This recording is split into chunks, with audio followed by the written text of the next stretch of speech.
Good. Then, hello, Joerg. How are you today?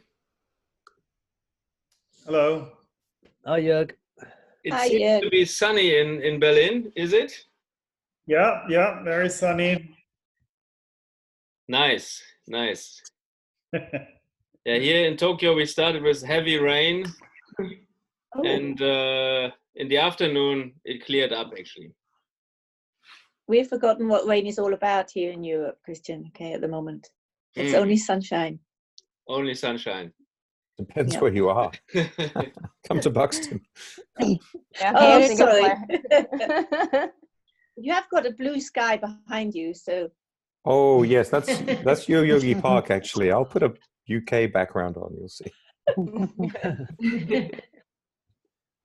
Okay, then let's start. So I wanted to give kind of an introduction and try to share my screen again.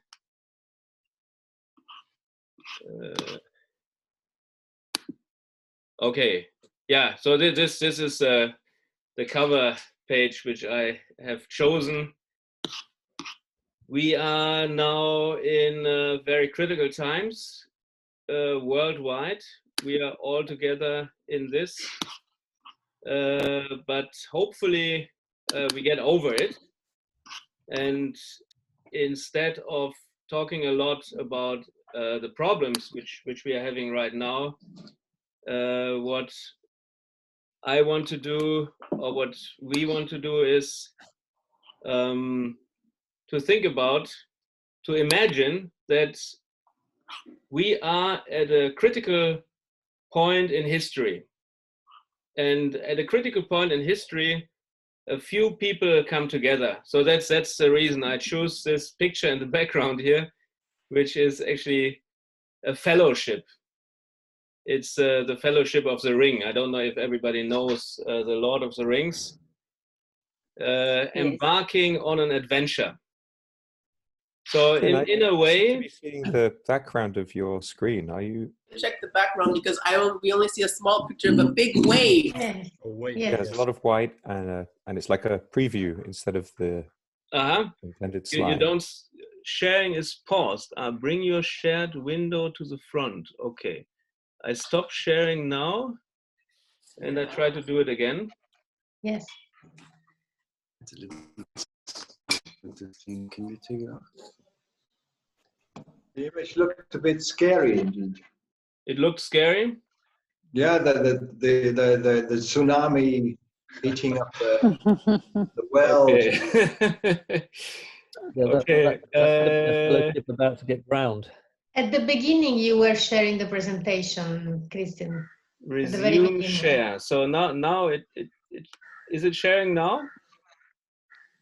Yes, we see your picture folder. What we're seeing is your previous 30 days. We have the image on the side. We have your mountain partners, your PDIE. Okay. That's funny. I like I shared with you, I just had my father's funeral last week, and we did it on Zoom. And my aunt at 85 years old, Zoom bombed all of us because she didn't know, or my uncle, that you could actually see her walking around in her underwear. So it's interesting that we now have a younger person who can't find it either. Oh no. Okay, let me try again. It has always gone well so far, but one participant can share at a time. Okay. And then I think I found out the problem now, so it should work now. Present. Okay. Can you see the screen now? Yes. Yes. So rewind and start again. Yes. So I said that we should imagine that we are a small group of people, and it's a very critical time in history, and we are embarking on a journey together, and at the moment, the whole world is kind of stopping. Everything which has been relevant is becoming less relevant. Our socioeconomic system has to be rethought. And what I want to do today, and I have often thought about similar times in history when there were crises. There were always some people which came together in smaller circles, and they had ideas.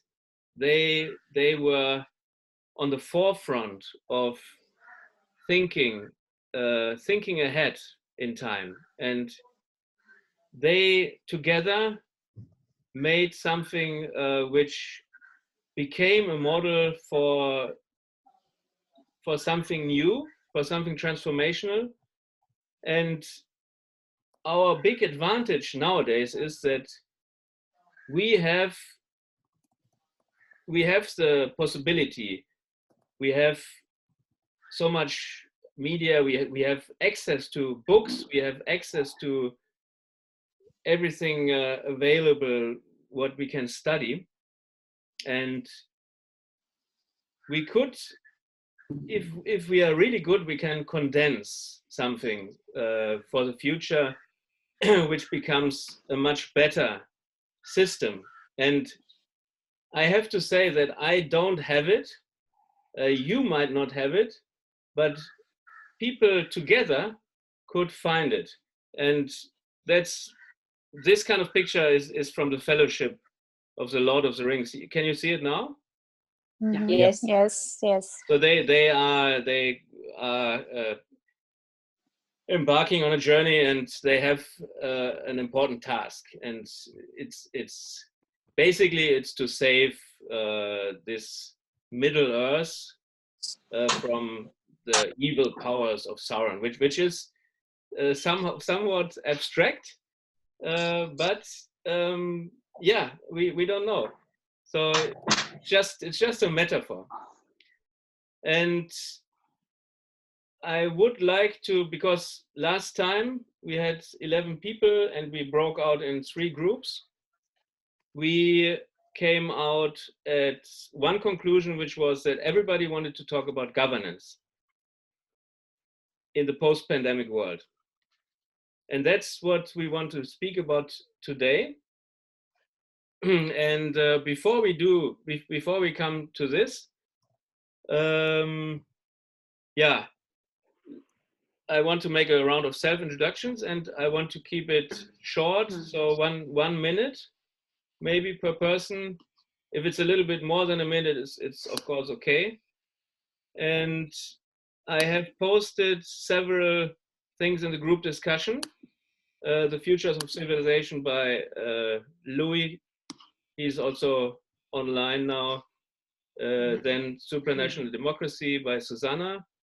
And Alexander has drafted this Humankind Organization. And I want to ask each of you, and that's where the picture of the tsunami comes in. And we have another person here online who is Benjamin Butler, and he talks about a tsunami of change is on the horizon. I found this very nice. And now the tsunami is rolling over us, basically. But we should envision that we are standing at the shores of a river, and this kind of tsunami is coming upon us. And then passing through this tsunami, lots of different things might happen, and lots of turmoil and whatever could happen. But we have to formulate a vision. What is on the other shore? What is this post-pandemic civilization which we envision?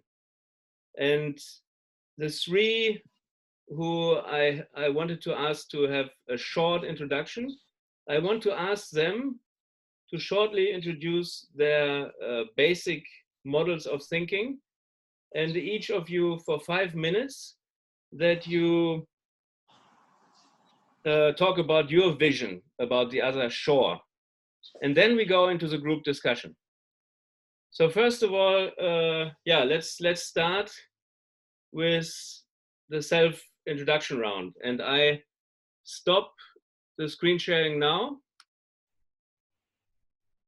And now I can see, most of the faces here on the screen. Great to have all of you with us here. Fantastic. So maybe I just start to briefly introduce myself. I mean, most of you know me. I founded this organization, Purpose-Driven Innovation Ecosystem.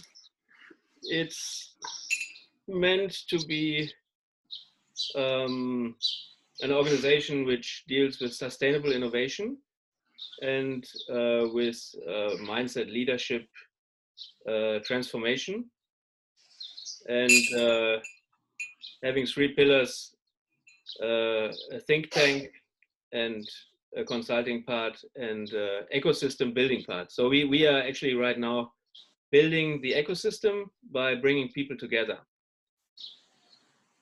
I don't want to go too much more into detail about myself. For me, it's always important that it's not about me, it's about us. So we together are in this all together. So who goes next? I just picked the person left to myself is Alexander. And Alexander was introduced by Vesselin. Just, So just briefly introduce yourself, please. Thank you, Christian. Hello, everyone. It's a real pleasure to be here. Thank you for Vesselin for introducing me and sharing information about this very interesting group. I'm originally from Bulgaria. Right now, since 2018, I'm assistant professor in Jindal Global University in India. This is a remarkable university. Right now, I'm in the campus here in Jindal. My topics of research are basically outer space law, international space law, holistic society, which I think it's very much related to what Christian described as something which is necessary today. And one of the topics, another one which I understood that I have to present today, it is in relation to humankind emerging as a separate legal subject with its own organization. So I can share some of later, some of the ideas how this could happen and what are the benefits and the challenges for this idea and this new group entity to establish itself among others in international relations. Besides that, I have my own foundation in Bulgaria. It's an NGO which works something similar to what Christian is doing. It's called New Age Citizens. Main focus there is developing new global instruments for solutions, global solutions for the challenges that we are facing. There's so many. This pandemic that we are facing today is just one of them. So thank you very much. I'm looking forward to meet everyone later. Thank you. Then, maybe male, female. So Ivani. Hi, I'm Ivani. I'm from Brazil. I'm living here now after a short period living in the US. I'm a biologist. My scientific training is in the intermolecular design for design of drugs for neglected tropical diseases. And I'm also very passionate about the subject of food. I met Christian in Tokyo in a future food organization and FAO event on future food for smart farms. And then I did a chapter in Iceland as well for smart oceans. And I believe that food is one of the common, the most common language in between humans, and then we can achieve a lot through that subject. And yeah, super happy to be here, super positive. Great. Yuki, last time you were the last, so now this time I get you on board. Thank you, Christian. And actually, my name is Yuki Harukiho in Tokyo, and I met Christian 2 years ago. And my background is finance, and I've been working for the banking industry quite long. But these days, I'm inclined to shift to more the NPO type of activity. And one of the my goal is how to make a more harmonized world. And especially when I was a student, I was in France. I met a lot of refugees. So I'm supporting the refugee international, global refugees. But also I'm supporting the young artists. Thank you. Great. Then Sadaf from Pakistan. Hi, Christian, and hello, everyone. Thank you so much for inviting me.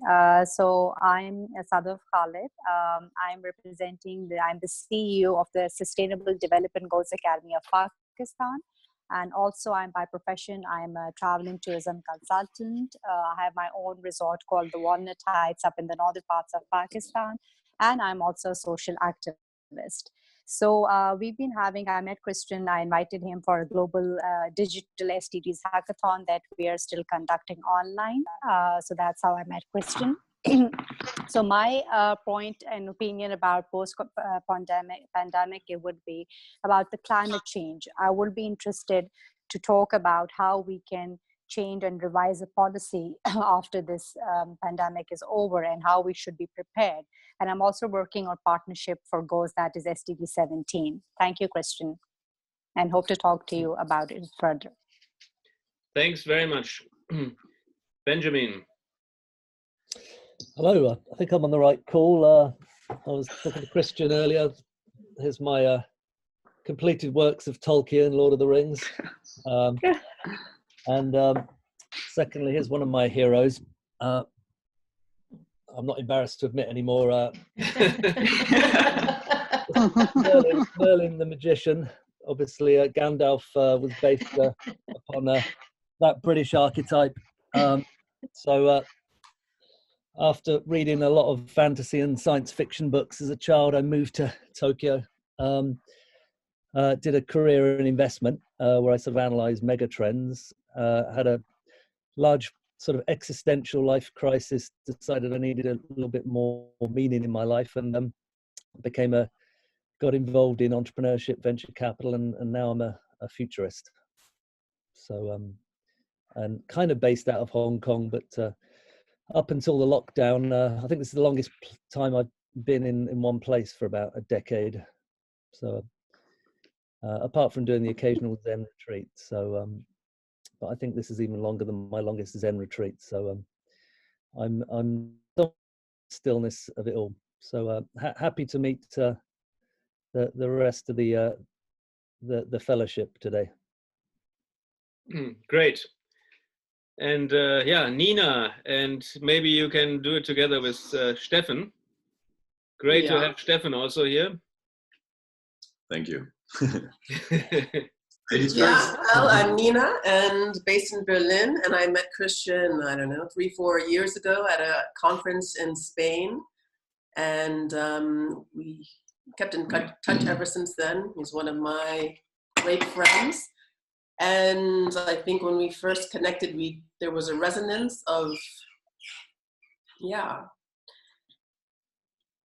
It happens to other people that I'm meeting, that we resonate, we're coming together for a specific reason.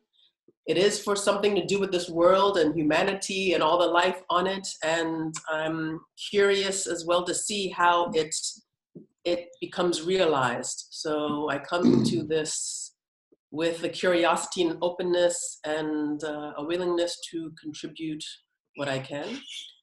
And I'm here with my partner, Steffen. And it's so funny, of course, yeah. Sandy is on the call in New York, and this is her book that we borrowed. Does anybody know this? So we're both, yeah, as well. And also on on our mug. You never will talk about that. Yeah, so Lord of the Ring is present. Yeah. Steffen? No, yeah. Okay. Well, pleasure to be here on a sunny day in our sunny kitchen. And thank you, Christian, for bringing those people together. I think that is a great power and a wonderful gift you have and you share with this world. Thank you for that. So I met Christian, obviously, with and through Nina here in Berlin with the kickoff of the PDIE almost a year ago. Yeah, and we kept in very close touch ever since. I myself, yeah, how to break it down? Also, in 1 minute. 1 minute. Yes, I have been part of several crises, governmental as well as personal. I have been, as a young man, been in this group who started the opposition movement, which had a little share, a little contribution to bring down the wall here in Eastern Germany, the Neues Forum. Yeah, that also led to my interest in physics and astronomy being transferred into politics and law and political science. So I moved into that area and never used actually my proper apprenticeships in microelectronics, and law then later on brought me to the EU. So I was working in the European Union, in the European Parliament as head of office and later on as chief advisor, and yeah, I would say as the main driver of the Arctic policy, starting an own foundation, a think tank, a network, particular focusing on the Arctic Forum Foundation. And that all granted me a lot of insight, very beautiful travels, wonderful people I met, insight not only into climate change, but also into business and governance systems, and a serious amount of frustration and pain, seeing what we actually do and how little we are able to adapt according to the knowledge we already have and to the power and the energy and the systems we have available.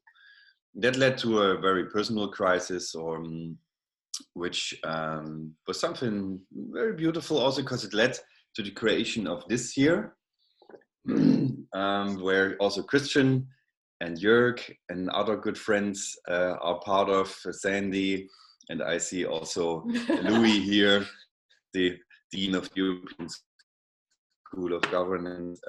It's a foundation coming into place to support the creation of fellowships in plural, so that new things can be born.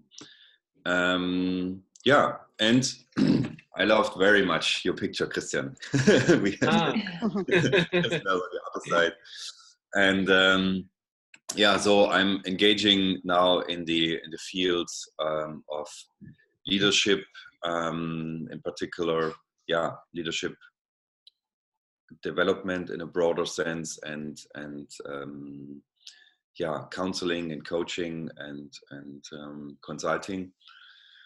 Yeah, and being in Berlin is not the worst place at this moment of time. You have a lot to listen to and to observe. Thank you. Thank you. Good. Then Akiko. Akiko? Hello? Hi, I'm Kiki. And hi, yeah.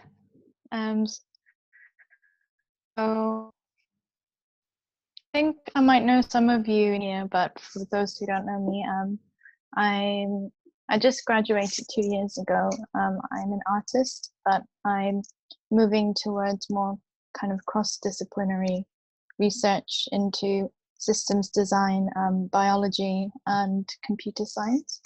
And I'm mostly interested in food systems and creating more seed sovereign futures, meaning having more democratized access to seeds and to food, and creating a more kind of fairer, kind of more holistic food system professor, and just doing a lot of research into that and finding like new ways of enabling incentives. So whether it's with blockchain or just any kind of financial technology. So yeah, so I'm just doing research on that at the moment.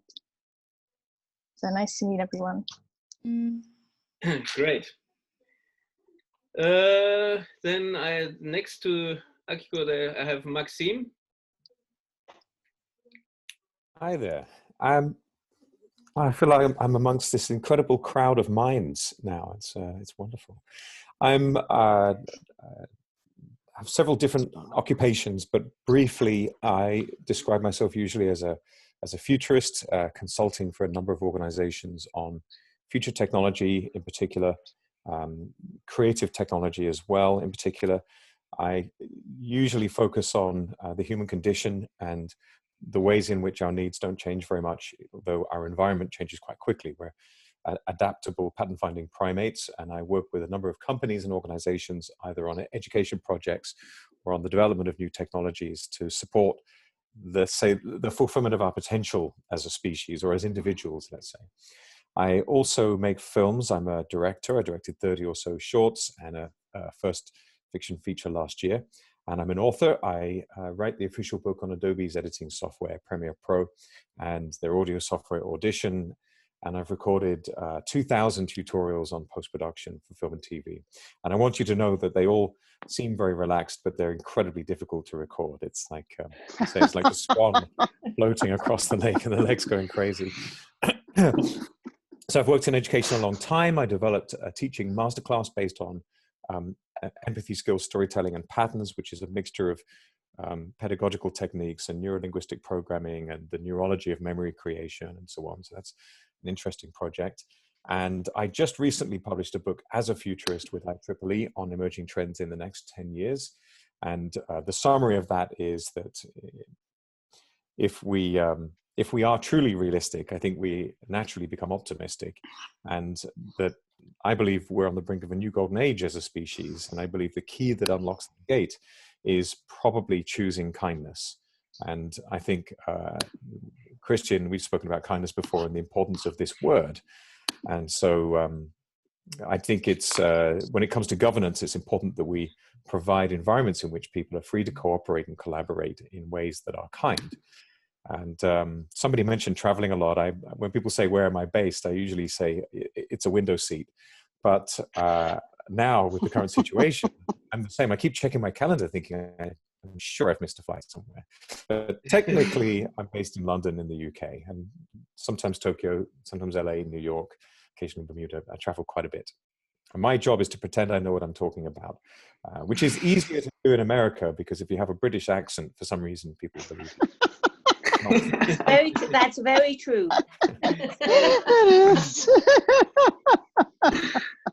Okay. You can give John Oliver a run for his money. Thank you. So Fern, you want to go next? Hi everyone. Thank you, Christian, for inviting me to this group. This is my first time in this group, so pleasure to meet everyone. I knew Christian through Keyhole because I was based in Tokyo for 3 months last year, and I met Keyhole during the weekly session of the Economist Readers Club. My background is in finance. I've been an oil trader for the majority of my career, and I also had a midlife crisis. I wanted to say quarter life, but my friends insisted that it was a midlife crisis, and at 36 years old. And so I switched to fitness. So I'm also a personal trainer, I'm a yoga trainer, aerial trainer, barefoot trainer, rehab, whatever. I try to do everything in the fitness and yoga bit for about 3 years. And now I'm slowly getting back to corporate / more NGO stuff. So I hope to be involved with corporates in a more meaningful way, to either bridge more meaningful transactions or to even help them set up with charity organizations. So anything that can contribute to the improvement of the world, humanity as a whole, as my direction at the moment. Pleasure to meet everyone again. And I'm based in Singapore. Great. Then, Vesselin? Hello, everyone. Vesselin, I'm a professor in law, teaching students. Alex, who spoke earlier, is my colleague in India. Today, everybody is showing something, so let me also show my book on implementation of the Paris Agreement on climate change, something I've started doing more recently. Christian and I know each other for long, maybe 15 years. But for 12 years, we are just partying and drinking and dancing and discotheques and skiing. Actually, we met at ski. We go ski in the wintertime and drink in the summertime. But in the last 2 or 3 years, we started some interesting common projects, and PDI is one of them. And very happy to join today. It's an extraordinary time.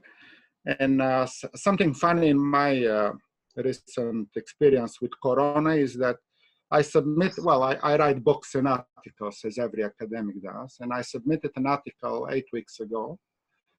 And they wrote back last week and they said, that's fine, we can publish it. But now with all the changes in the world, I'm not happy with what I have written 8 weeks ago. So I told the publisher, please wait, I need to revise almost everything. And it's really a dynamic time. Yeah, somebody mentioned earlier 1989, the fall of the Berlin Wall. This was also in my teenagers' time, one of the biggest crises that changed the world at those days, back in 1989. I remember 2001, the 9/11 terrorist attack, the Fukushima disaster in Japan. I was in Tokyo at that time. So I'll say this is my kind of 4th time where we experience really dramatic change. And I hope it's for the better. I hope that all good things and innovations that we started doing before is the time to accelerate. So basically, I want to say, thank you, coronavirus, for giving us this acceleration for innovation and for positive change. Thank you, Christian. Yeah, I'm not Corona, but okay. Sandy? I'm not muted. I'm sorry, you've heard my laughter. So you were suffering from Corona, right? Yeah, we've actually been through it. I had the honors of flying into New York to see my son and to look at intentional communities just in time to be greeted by 2 warm hugs from my son and his fiance, who's from Pakistan, by the way, and who had Corona. And so we've been through this and we've healed, and I don't know how to describe myself. As somebody said, I tend to show up at the right place at the right time, and I've been waiting for what that right place is. But I seem to be there.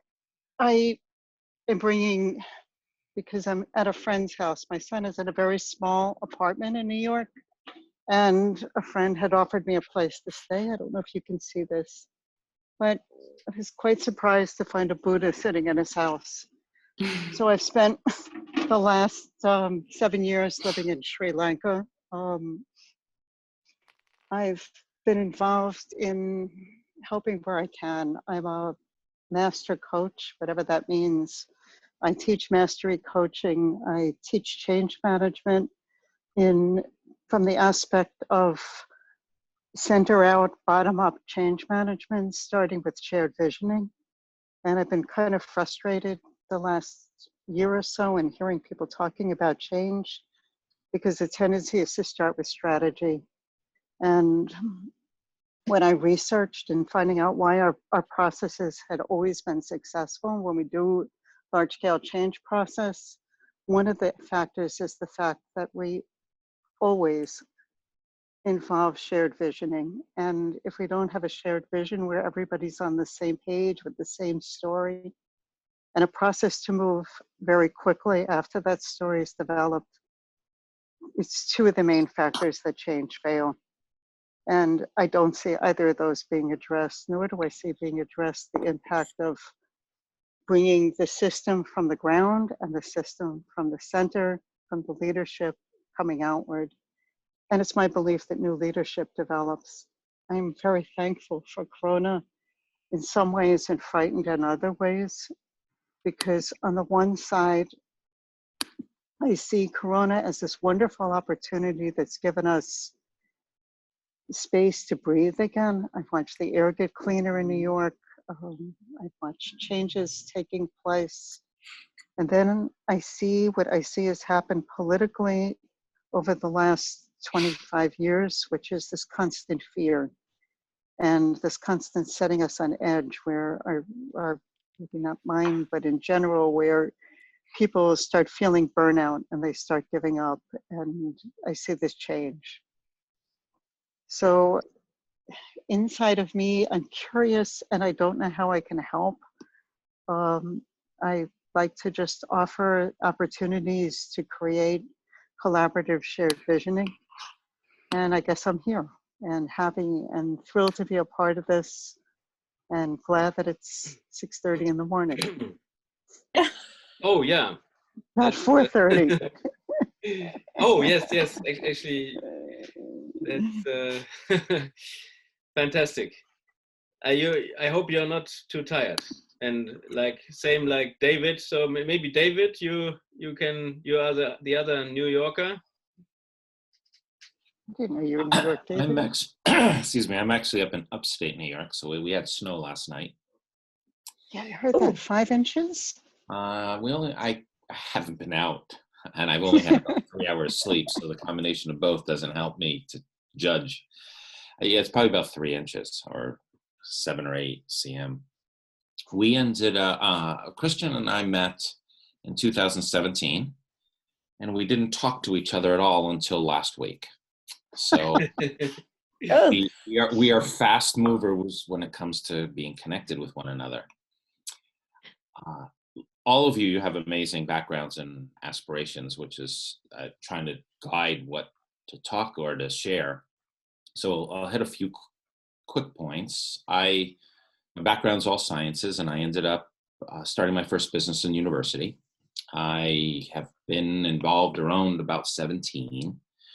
And I've had a consulting company also. I've worked with about 300 different industries. So I looked for something to hold up, but I'd have to walk over there and I didn't want to look at the screen. So I do have a copy of my book, Paid to Think, which is a business book covering some of the topics, examples that you were talking about, Sandy, and some of the things that are necessary pre. Been involved in everything from artificial intelligence to manufacturing. I've lived in Europe. I've lived in Hong Kong for the past 10 years. I kind of got stranded on this side of the world. I was in Dubai and everything had been canceled. So I came back to my New York home. And I've more or less, to a large degree, been isolated since November 25th. I have left the house 1 week to go to London, to go to Dubai and back. But otherwise, I have not left the house since November 25th, I think is the day. And while all the other companies and things that I work on are I think would be of value, the one is that Christian and I just talked about it. I have a foundation also, and I think it's interesting that everybody has some directive that they'd like to change. And named by NASA, we've been working with NASA for about 6 years. It is called Project Moonhot. It's not about space and the moon, but it has a huge component of it. And we are working on creating a hut on the moon, Project Moonhot, through the accelerated development of an Earth and space-based ecosystem, meaning using technology to leverage the connectivity of individuals, covering alliances, community, and governance. And taking those innovations and those paradigm-shifting thinking, and then turning that back on Earth to change how we live on Earth for all species. So we don't talk about humans. That seems to be more of an Elon Musk. We look at everything from climate change, mass extinction, social displacement, resource depletion, political unrest, and a category that's, I've got a better name for it, I just can't remember it right now. It's called unintended consequences. So we're looking at the 170 billion animals we consume each year and what the impact that would be. And I am not as optimistic that this is a pandemic that will change us. I've seen more hatred in the past 10 years than I did in the years before that.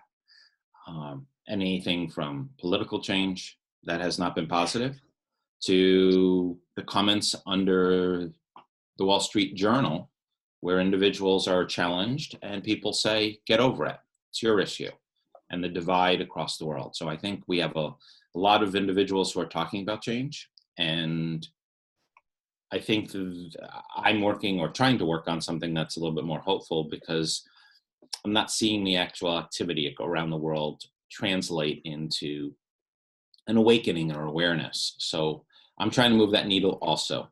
And I tend to go to negative before I solve positive, because I have to figure out what's happening in the world. So I don't know if that's a good introduction, but that's no, that's very valid, I think.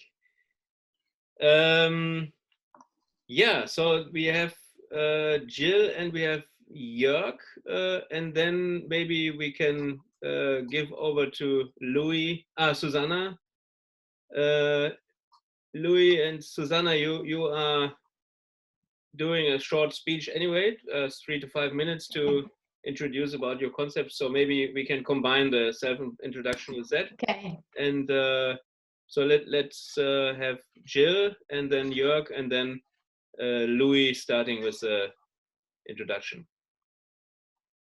So I'm Jill. I live in Küsnacht in Switzerland. I've known Christian about a year, and I'm very happy to meet everybody here. And thank you very much indeed, Christian, for inviting me to join this very exciting group.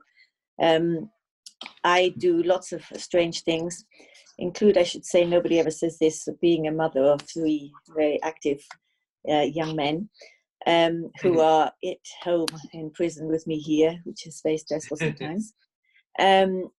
I have lived all over the world. I studied political science, and I actually started working in a trading company in Hong Kong, which was most interesting. I lived there for almost 10 years.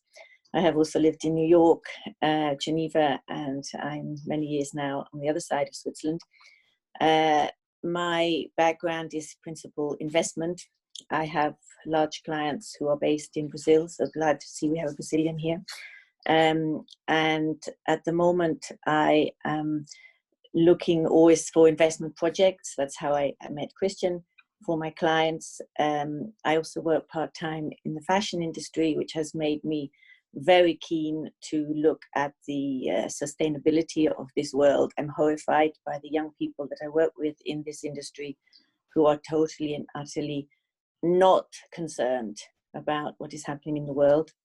This is also probably the 4th or 5th crisis that I have lived through, starting probably in my career with 1987 financial crash, which all these crises do have an impact on us. This is the first really humanitarian crisis, and I believe, like so many of you, that this is an opportunity for the world to change. I also believe, as David said, there's a lot of hatred out there. And I see over the years the deterioration in the political leadership around the world. And often I think that because of the scrutiny these politicians go under, we get sometimes the wrong type of person who goes into the political arena. And this is very sad for the whole of humanity. I'm very interested in good governance. I follow this for my clients and for myself. And finally, I should say, for many years, starting in Hong Kong, probably because I was the only one who spoke English of a reasonable level, I spent many, many years as a financial writer. So I have always been trying to find the how do you say that, the cord that goes through the world to make everything fit together.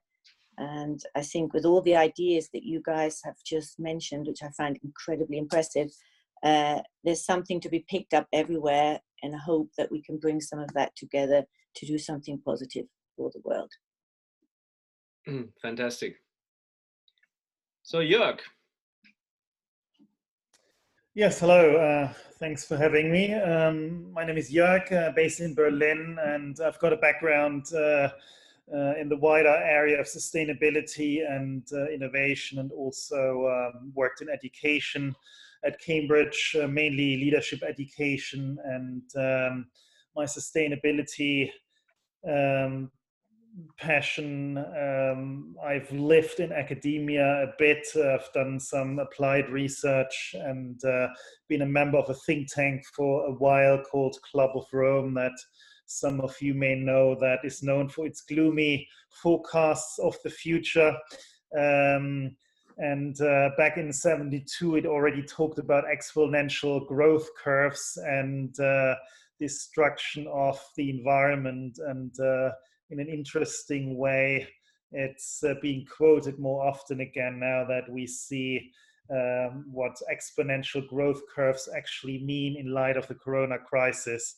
So I've also got some interest in kind of the future and how we can use corona really as an opportunity for change. But I'm with David. I'm a bit skeptical we'll be able to take advantage of this opportunity in seizing the moment in terms of collaboration and all the good things that have come out of this crisis. So I guess it takes a coalition of the willing to extend and continue this kind of collaboration that we're experiencing throughout corona in a good way, and apply that to other areas such as climate change and other environmental destruction. So yeah, looking forward to the discussion. Fantastic. Yeah, then and before now we have left still two self-introductions, but I leave it to you to introduce yourself when you come to your topics, Louis and Susanna. And I just, before we go into this, I also wanted to say that I talked to our other friend who cannot participate today, Philip Horvath. He says hello to everybody. And from him a couple of years ago, I learned about this concept, connect, scan, focus, act, which is similar to the MIT Business School concept, where first of all we connect. What we are doing right now. We are getting to know each other, of course, in a very limited sense, but at least we know a little bit about what everybody else is doing. And yeah, but and the connect, it also means connecting to yourself and to others. The scan means that you open up and you look into the present and then the future scenario, and we dig into different scenarios and possibilities. And the focus means then that we come to something which we can actually do together, and we can put it into action. I think that, yeah, it is really time to move towards action. But in order to move to action, of course, we always have to overcome the initial hurdles, and it's good to form such kind of group. But in the later discussion, I also want to collect ideas, what we can actually do to impact the status quo. Usually people say, yeah, I'm just an individual and I don't have any influence. So what can I do? And what can we do? I want to have this as one of the major questions, and I want to define one of the outcomes of today, that we can see a kind of a path towards action, and how we can actually create an impact. So yeah, then I have posted the speech, Futures of Civilization by Louis. We had a very nice long conversation about a week ago. So yeah, Louis, maybe you can introduce yourself and then talk a little bit about what you want to see on the other shore behind the tsunami.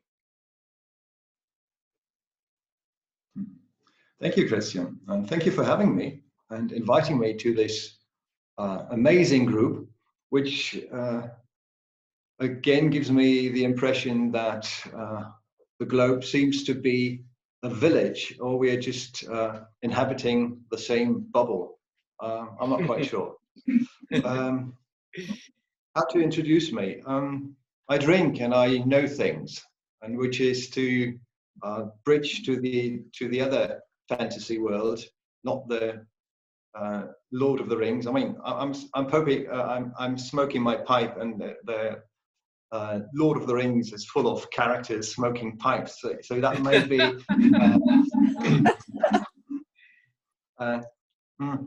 that may be a reference to that world, which is where it is pretty clear who are the good guys and who are the bad guys. But I have a preference to the Game of Thrones, where it's not really clear who are the good guys and who are the bad guys.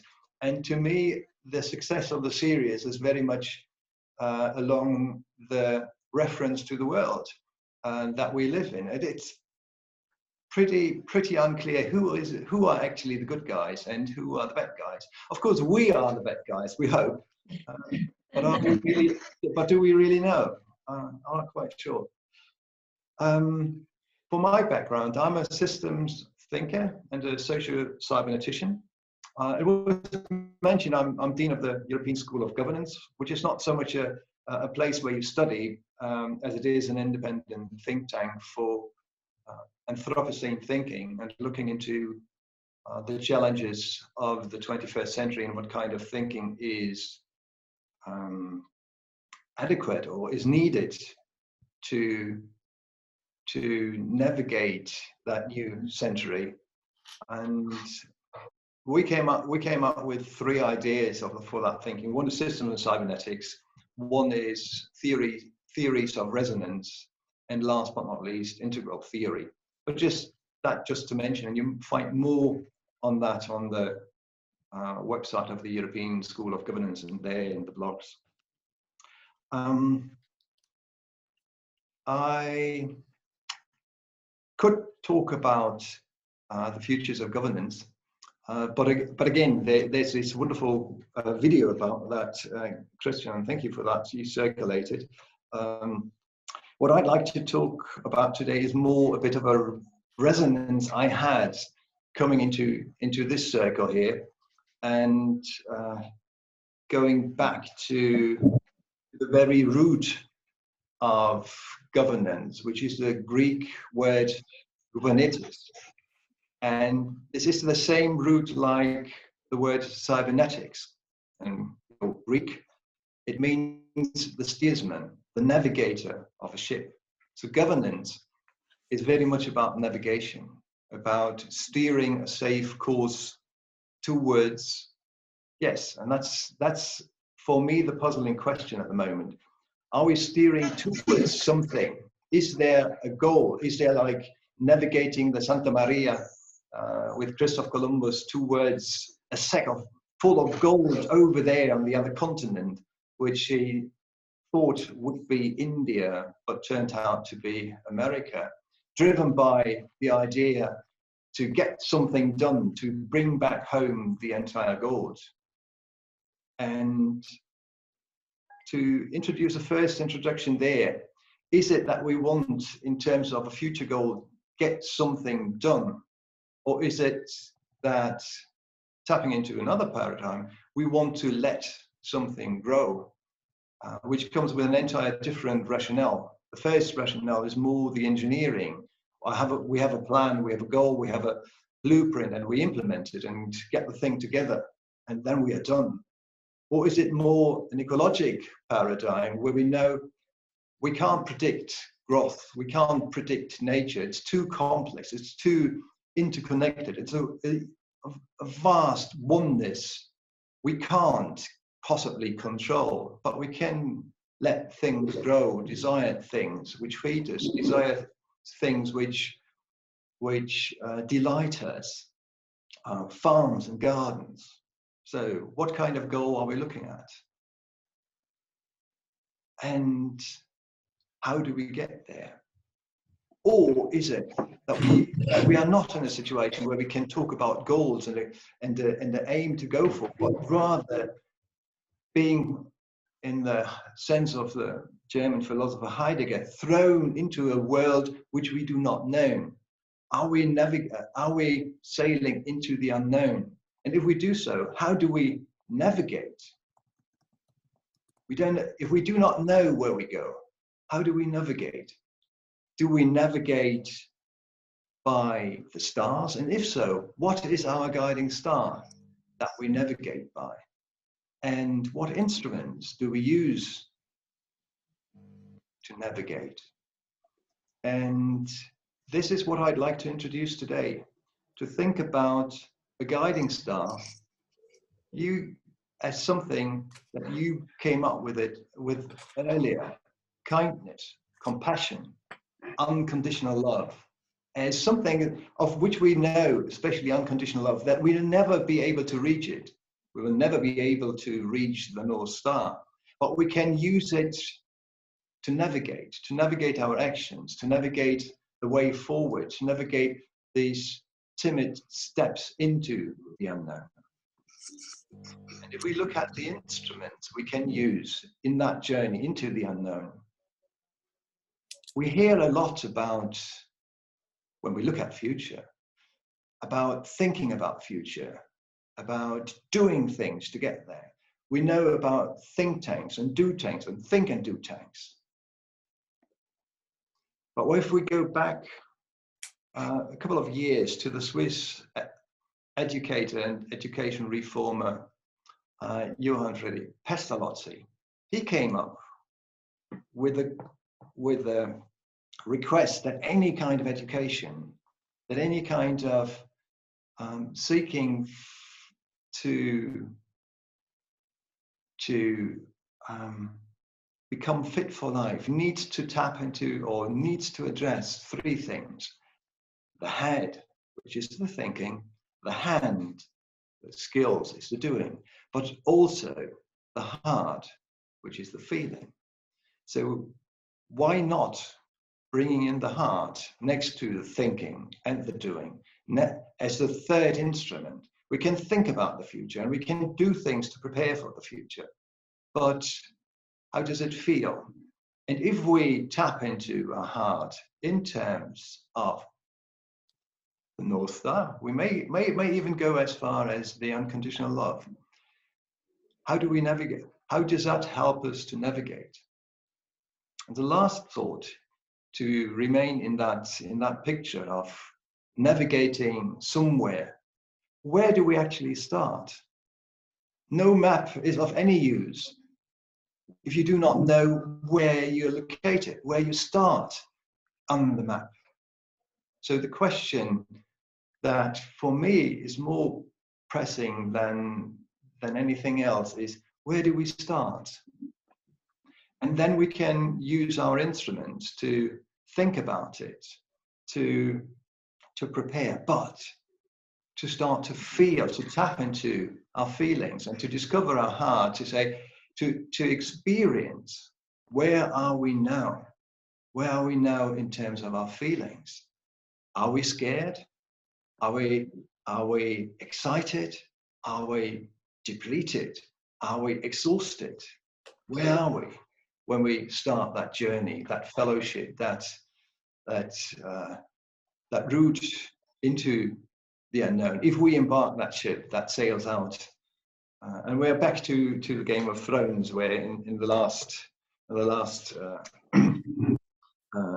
season, Arya Stark, after all the battles were fought, said, I want, answering the question what she wanted to do, she said, I want to go west. I want to go there where the maps stop, where we do not know where we get to.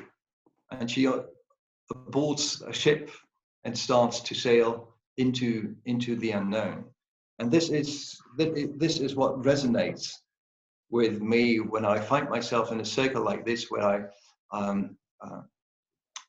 where I know a few faces already and met them in all the other circles as well. Where are we now? And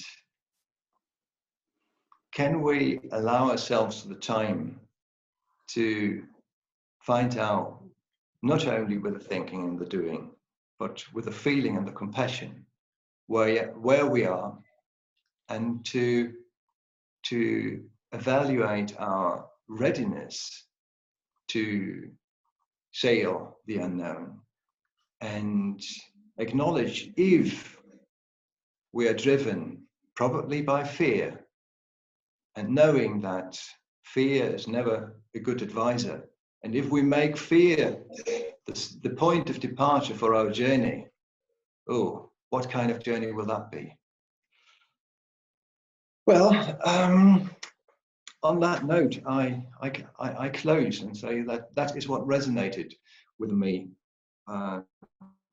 today, and what resonates with me when I these days think about governance, governing, and navigation, and the way forward. So thank you for listening to me, and I'm very curious to see what resonates with you and what you do with this. Thank you. Thank you. I had muted my mic, so thank you very much. It's yeah, the journey into the unknown. So instead of envisioning the other shore beyond the tsunami, we assume that we actually don't know, and we have to have a guiding compass or a guiding star, which we have, and it could be a journey starting from fear, and that what kind of journey would that be?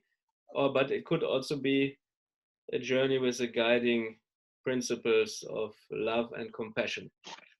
Very beautiful summary, which could be a good foundation for the coming discussion. And so now I give to Susanna.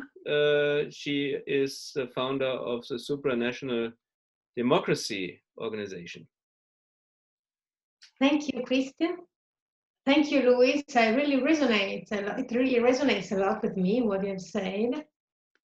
Let me introduce myself first. And first of all, thank Christian again for having me here and in this incredible company. I love adventure. I love good company, so I feel I am in the right place.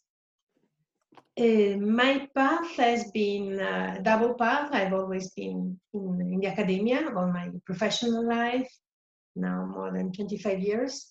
And I'm a professor of European Union law, and I've also taught international law and international organizations law.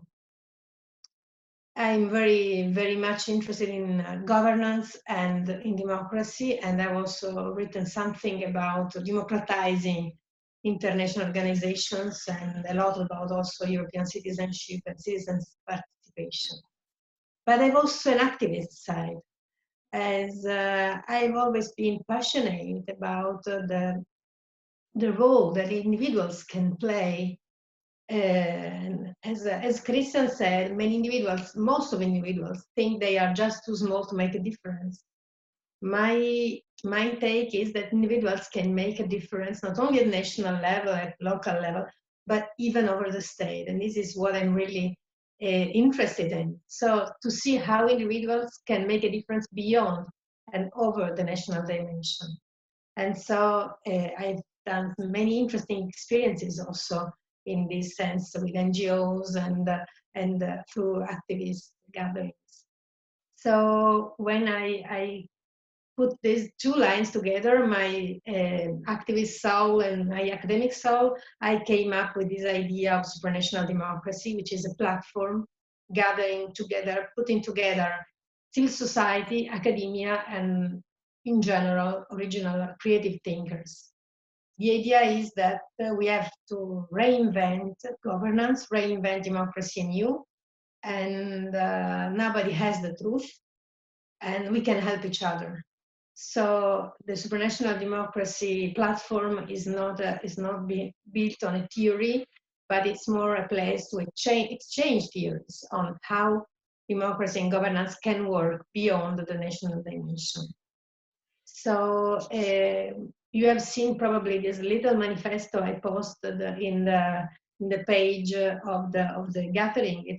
It's small because this is just a small denominator of the different views that we had in the first conference 2 years ago.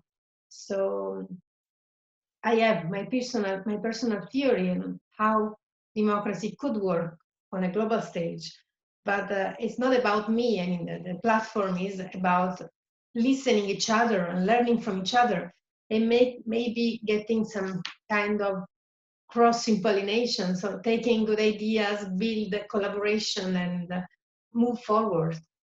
So about my personal view is that more about, of course, of a legal nature, because this is my background, and it's quite a sort of constructivist approach.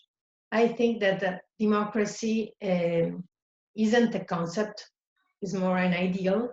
It's changed a lot over history, and we cannot speak of Greek democracy or French Revolution or American Constitution without thinking that nowadays those things wouldn't be democracies, because there were slaves, there were women not counting at all, there were foreigners totally excluded, and there was no idea of equality or inclusion. So democracy is more an ideal we go on searching for. So it's more some kind of utopia, and we need a vision, and we need to move forward to get step after step closer to our ideal. But as closer we get, as farther the ideal moves, because we go on thinking on how it should be, and of course it moves forward. So I think this is the moment to deconstruct the basic ingredients of democracy, and for me is something like Lego bricks, if I can make an analogy, and you can build democratic governance using in different ways these bricks, but the important thing is that you use those bricks, and those bricks are, let's say, the red bricks, which are all the bricks concerning legitimacy. We can have inside the box of bricks, you have participatory democracy, representative democracy, direct democracy, input democracy, so all the ways to involve people. And this is the legitimacy box of bricks. Then we have another box, which is accountability bricks. And these bricks are more about getting feedback, having institutions controlling each other in a sort of in a way of checks and balances, ways to dismiss what doesn't work and to replace the people in charge if they don't do well, or after a period of time, because nobody should be there forever. And we need also legal accountability, which means possibility to have claims, to have courts, to have judging and restoration and this kind of stuff. So all this is in the box of accountability. And then we have a third box, which is inclusiveness. And here you can put not only all the tools for having people on board, which means also economic support for those who otherwise would be outside the forecast, but also tools to raise awareness, educational tools, information tools. So you see, you can combine these bricks in many different ways. Point is, you cannot ignore one of the three boxes, in my opinion. They are all the three important. Sometimes people say that it's enough to have free elections to have some kind of democratic government, but this doesn't mean anything. A perfect autocrat can be elected, you know, and then we have tons of examples from the past and from the present. So you cannot have legitimacy without accountability. And you cannot have both without inclusiveness. Otherwise, you are back in the 18th century when only the rich people were in. So you need some kind of inclusiveness tool or box of tools. So the way we combine these bricks, it's up to our creativity. And I don't think there is just one right way. So what I've done in some, let's say, academical exercises was more taking some international organization and check if there were all the needed bricks, or where you could add some things here and there, and to make it better. But this was more an academic exercise, I know. What I think, and then we go to your call to action, Kristen. I think we could start from the inclusiveness. I mean, we cannot expect a big revolution coming top down. We need to raise awareness. We need to raise consciousness that we are not only citizens of our town, of our state, but we are citizens of the world. And in this sense, I very much appreciated what Luis said about bringing in the heart and humanity as a belonging of the heart. And this is the first step, because only if people take personal responsibility for the world and for what is outside and starts with concern and caring, then we can go on with the other bricks and build something real. So I don't know how this group could foster a raise in awareness. For sure, we can imagine some open events, or just each of us sharing more of what could be done to raise awareness. Or maybe we can collaborate on specific projects inside this group. I don't know. There are many ways we can do this, but I think inclusiveness maybe is really the missing tile in all the international organizations, because there is this disconnect from ordinary, I don't want to say ordinary people, from people, because they don't know they can make a difference. They are not on board, and they think it's something up to the politicians to take care of these things. And this is disempowering and doesn't help at all. That's it. Yeah, fantastic. Inclusiveness. That's always one of the big things, because we have such diverse populations. Even one country has so many different people with different belief systems, different educational backgrounds, and different insights into how they, or different understanding about the world and different mindsets. Yeah, so that brings up a whole set of very interesting possible initiatives which could be connected to raising awareness. Yeah, but before we go into the discussion, and I'm a little bit also aware of the time, is everybody fine to go longer than 90 minutes? Yeah? Sure. Okay. Sure. Then We'll have to leave I soon might have to hop off because I've made a promise to someone, but I can circle back afterwards and find out what I missed. Yes. I'll stay as long as I can. Okay. Good. Then we also want to hear from Alexander about the Humankind organization. Maybe you can just build on what the other two said already, and relate to what your intention is with this Humankind organization. Thank you, Christian. Thank you, Louis. Thank you, Susanna. It will be very joyful and easy for me to build on what the previous speakers talked about, because I resonate 100% to everything that was said before me. I can start with Louis. I completely agree that we need a different motivation than the one that we are using today. I would just very briefly summarize it. I don't know whether it's the most appropriate terminology, but I will say that we are applying an egoistical or egocentrical type of socioeconomic model.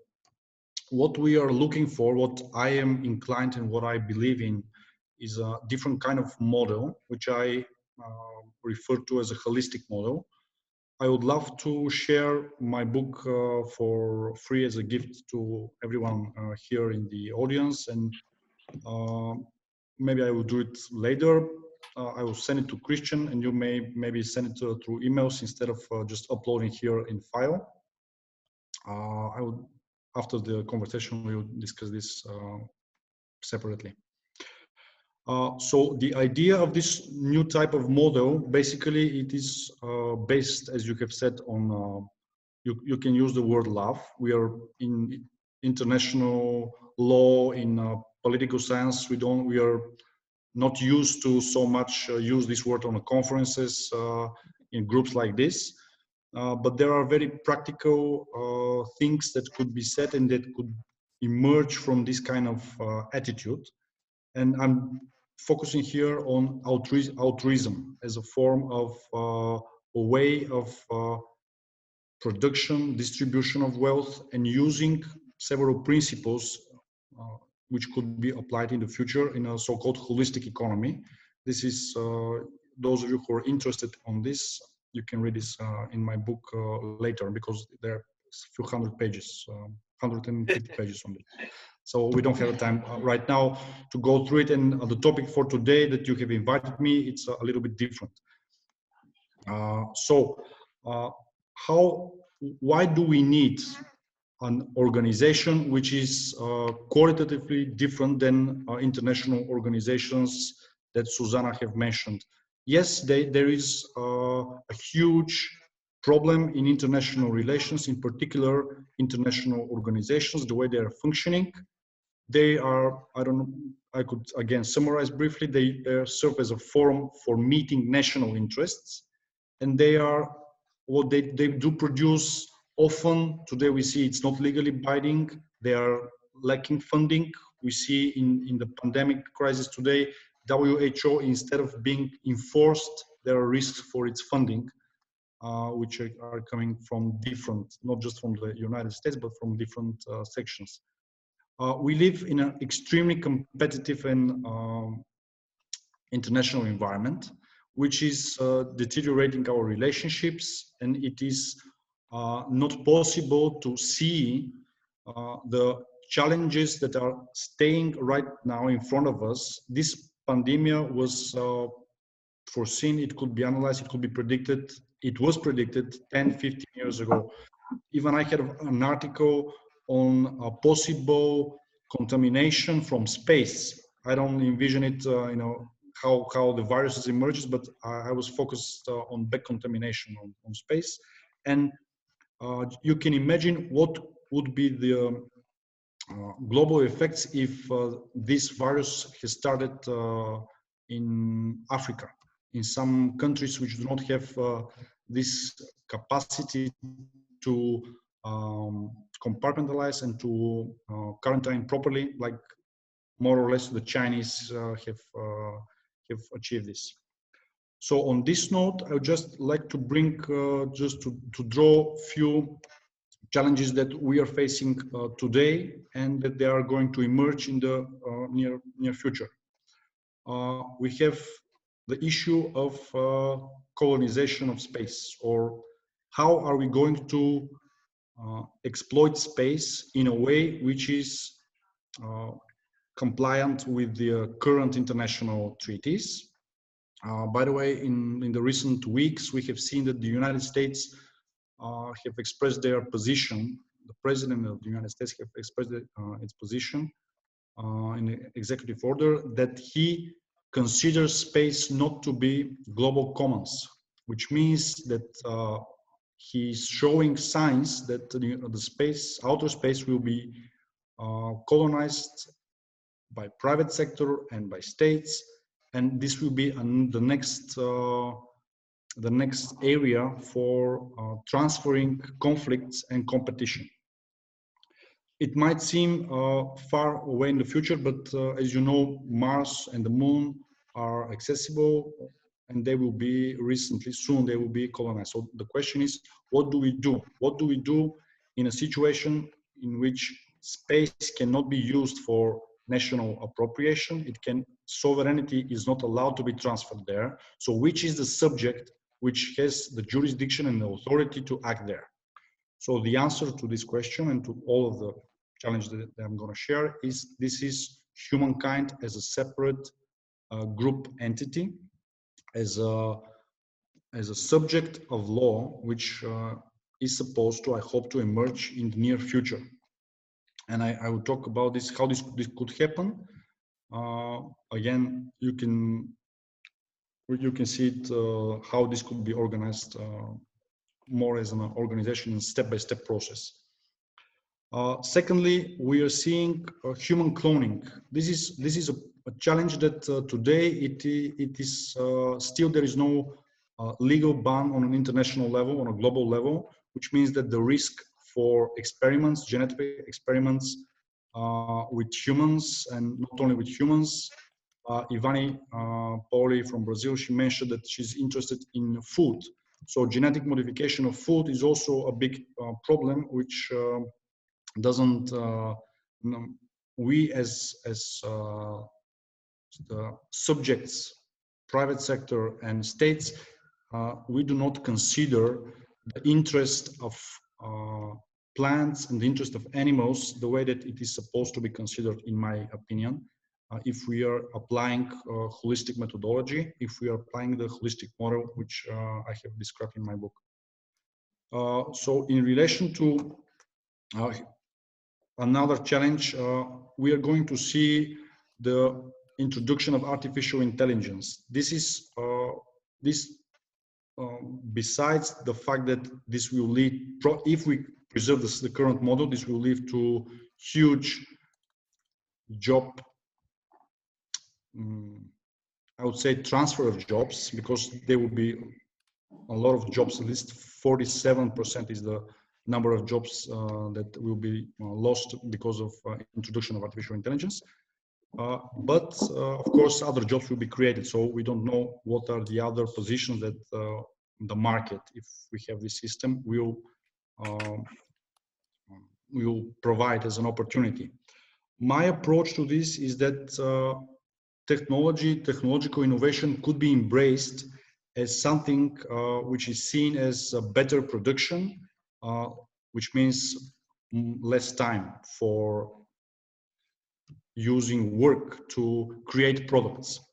Now, the big change and the fundamental change in economics will be to move from transactional relationship of economics, which means I will do something for you, you will provide me money so that I can put food on my table, to move towards the understanding of goods and services as rights, which are, by the way, they are economic rights, which they have to be provided at some point, which even by today's standards in human rights law, every human being is entitled to receive the basic, I'm not talking about income, I'm talking about real quality, healthy goods and services. So this is a fundamental change. Again, I'm not going to focus on my expose here on this. You can check my book, how this could be done in the future, which means that if machines are producing the food, we will have time to develop ourselves much more and to use the time for different positive endeavors and things in our lives, instead of waiting for something to be to earn it, so to speak. Now, what is humankind? Now, first of all, I would like to start like a brief definition, which obviously it could be changed, even it could be transformed, it could be elaborated further. I envision humankind as a, as I've said, separate group entity which consists of all human beings who are presently living, who are living in historical past, and those who could be born in the future. Why this is important? Because it means that this will change the way that we are focusing our energy in planning, which means if we care about future generations, we have to apply models in conservation of the planet, in way of producing goods in such a way so that we leave a planet, we leave the resources for the future generations, at least at the same level, if not better, opportunities for them than we are having today as human beings. In relation to past generations, it is important to acknowledge that so that we can focus more resources to understand our historical past, to preserve our heritage, our cultures, our languages of different tribes and nations, etc.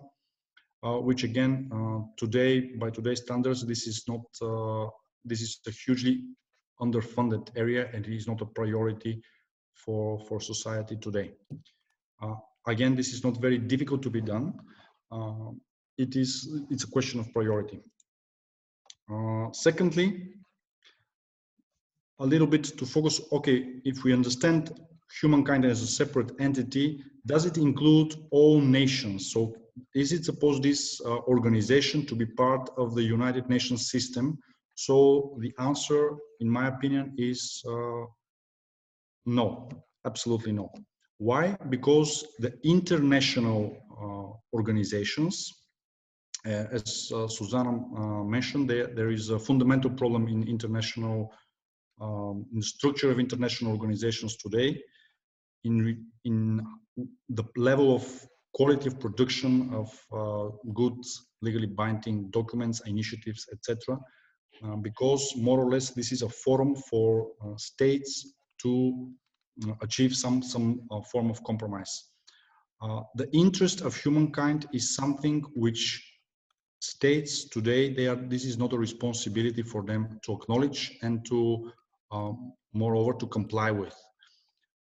Just to give you an example, if we consider that in the interest of humankind is to preserve the planet and to use resources with acknowledging that they have to be also for future generations.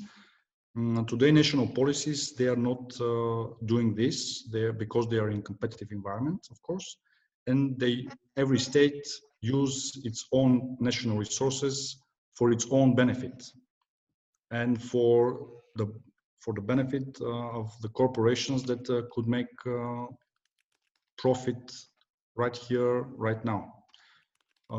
Just to give you an example, we are using so much lithium for so many of our devices today. Instead of, and why? Because companies, they want to sell, every year they want to sell a new phone.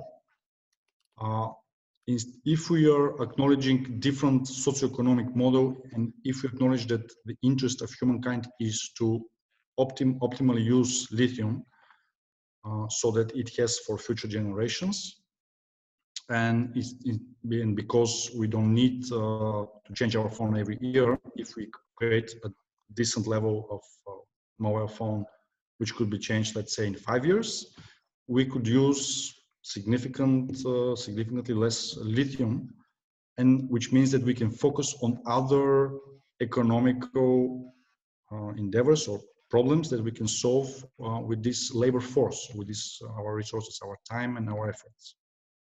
This will completely change the way that we are dealing with goods in our society.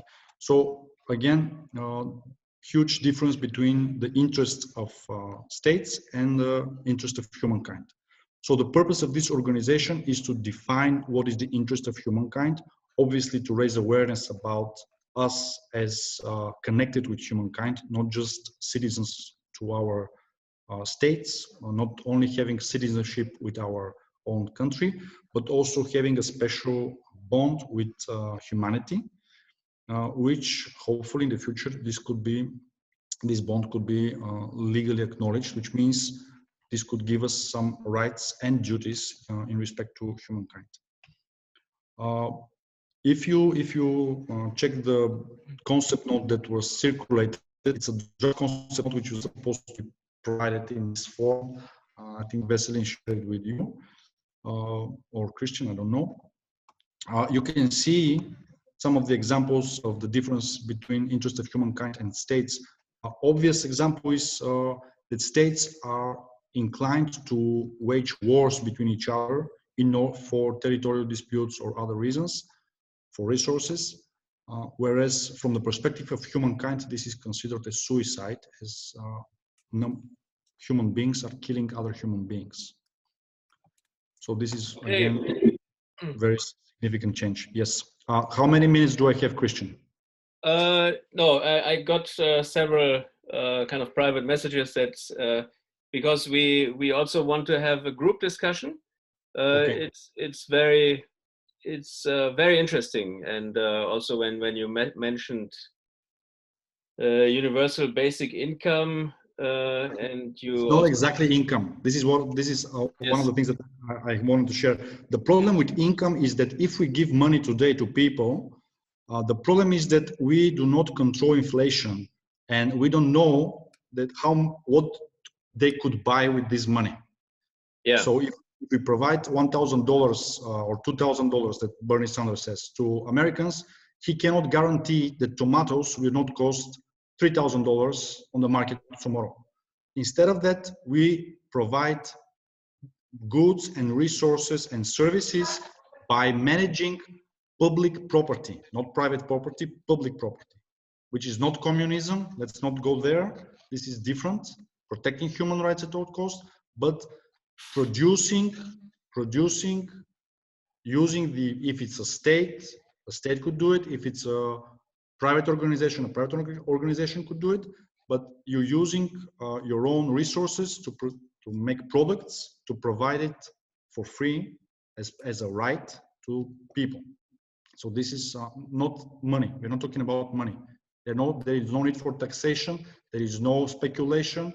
There is no financial uncertainty, which money always carry with it. Just to clarify. Fantastic. Very interesting concept, humankind organization. So yeah, then what shall we do? Is it better to break out in smaller groups and have a smaller group discussion and then come back? Or shall we leave this bigger group open? I think that there's always limitations when you discuss with too many people, actually, because then people cannot say anything, and everybody wants to say something. And before we would break out in these groups, I think I don't know how to make the groups. When I did it the last time, it was randomly. So if I create maybe 3 to 4, maybe 4 groups, and then we need to think about what we should discuss. We have heard different ideas. Louis, Susanna, and Alexander, there were some commonalities. So we have to have a guiding principle, a compass for creating the future of governance. And we should be innovative and disruptive. And we should also think about how to create an impact. So maybe I just do this now, that I create these groups, and then in these groups you discuss for the next, I don't know, so shall we say 10 minutes? 10 minutes, and then we come back, and then one person from David has a comment here. Okay, that's a long comment. Not. Yeah. Okay. Okay. Yeah. Then. Yeah. I suggest to do it like this. If anybody has a different idea, then let me know now. If not, I just create groups. And each of you should discuss a little bit for the Sadaf has to leave. Okay, then thanks for joining, and all the best to Pakistan, and hope to have you in this again, and also your country to contribute. Yeah, thank you so much. It was a nice Thank discussion, and I'll be connected with all. I shared my email, and for the next webinar, thank you so much. I just type in my ideas there. Thank you. Bye. Stay safe, everyone. Bye. Bye. Christian, me too. I have a problem to stay longer. I'm sorry. Okay. It was great How pleasure. much longer could you stay potentially? Maybe just the 10 minutes of the group, and then I will go. Okay, then somebody else will summarize your group discussion. Exactly. Automatically. Okay, so I create 4 rooms, and I do it now. Open all rooms. Okay.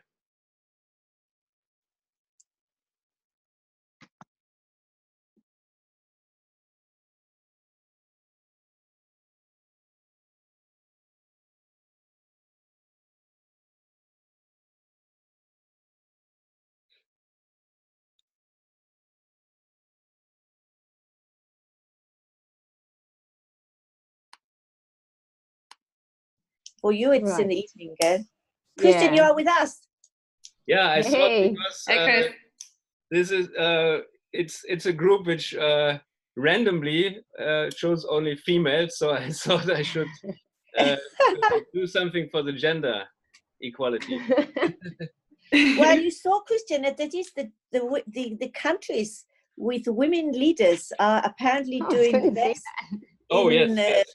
fighting the corona. So, Yes, we, you know, we are doing well at the moment internationally. But if we have just 10 minutes, tell us, what should we discuss? You think that is most important?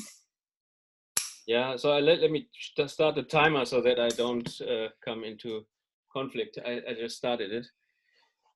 Yeah, in the beginning I said that we have this tsunami, and it could be imagined as a river, and in this river we have COVID-19, we have the SDGs, we have the sustainability crisis, we have climate change, and all these kind of problems.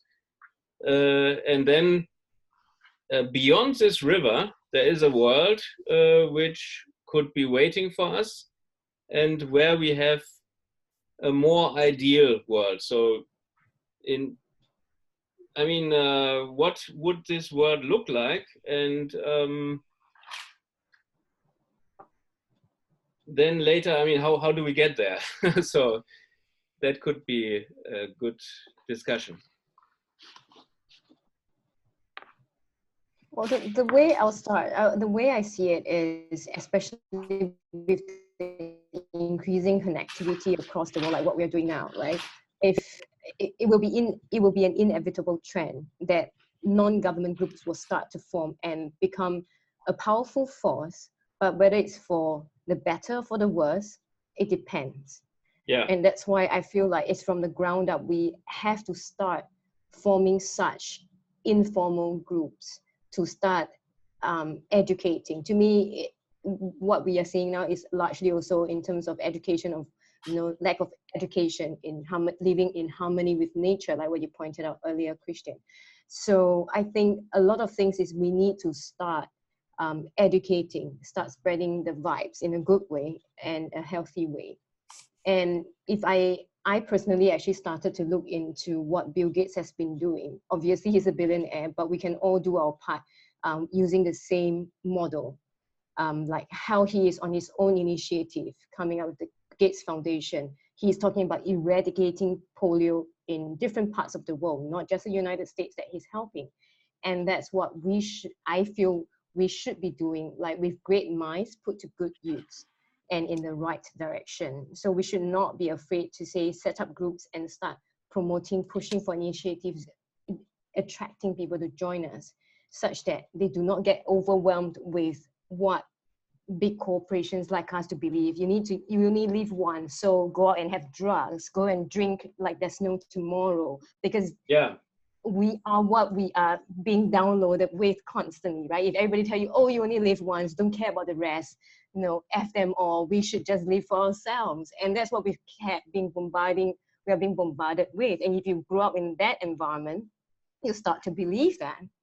But that's why we need to make sure that from the ground up, we need to have strong groups. Like you see how gamers are very tight together, and we need to be, you see like the gaming world, right? Like, and all gaming, the gamers, sorry, like, the computer games, like how people around the world be playing games and they identify themselves as this group, that group, and that is models that I feel we can start to borrow ideas and to build out something that's more attractive, because unfortunately usually things that are like vice type, it's easier to attract people, no offense, but it's always easier to drink Coke than to drink water, for instance. Yes. That's one of those things in life, and we have to acknowledge that we have greed, we have fear, and that's human nature. We don't have to be upset about it, because that's the range of emotions, as was pointed out in a group chat.